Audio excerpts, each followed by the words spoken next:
পশ্চিমবঙ্গে বিজেপি কৌশলে ব্যাপক পরিবর্তন আনছে। আগামী বছর বিধানসভা নির্বাচনের আগে দলের সিনিয়র নেতা শ্রমিক ভট্টাচার্যকে রাজ্য ইউনিটের প্রধান হিসেবে নির্বাচিত করা হয়েছে। তাদের অতি হিন্দুত্ববাদী প্রচারণাকে হালকা করে দলটি এখন বাংলার সাংস্কৃতিক অবক্ষয় ইস্যুতে মনোনিবেশ করেছে। বাংলায় বিজেপি প্রধান স্থপতি অমিত মালব্য বেশ কয়েকটি ভিডিও টেপ প্রকাশ করেছেন, যা কথিতভাবে দেখায় যে তৃণমূলের ছাত্র নেতারা কিভাবে তাদের কলেজ ক্যাম্পাস এবং ইউনিয়ন অফিসগুলিকে যৌন ও পদ্ধতিগত শোষণের জন্য অপব্যবহার করছে।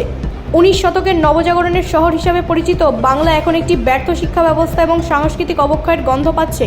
বিজেপি বলেছে, মমতা বন্দ্যোপাধ্যায়ের নেতৃত্বাধীন 14 বছর ধরে রাজ্য শাসনকারী সরকারের সমালোচনা করে বিজেপির মিডিয়া সেলের প্রধান মিস্টার মালব্য অভিযোগ করেছেন যে তার নীতিগুলি রাজ্যের শিক্ষা ব্যবস্থার অবনতি ঘটাচ্ছে।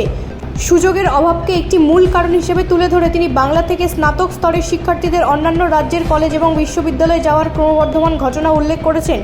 তিনি বলেন, মুম্বাই, বেঙ্গালুরু এবং ওড়িশায় শিক্ষার্থীরা আরও ভালো এবং নিরাপদ শিক্ষার পরিবেশ খুঁজছে।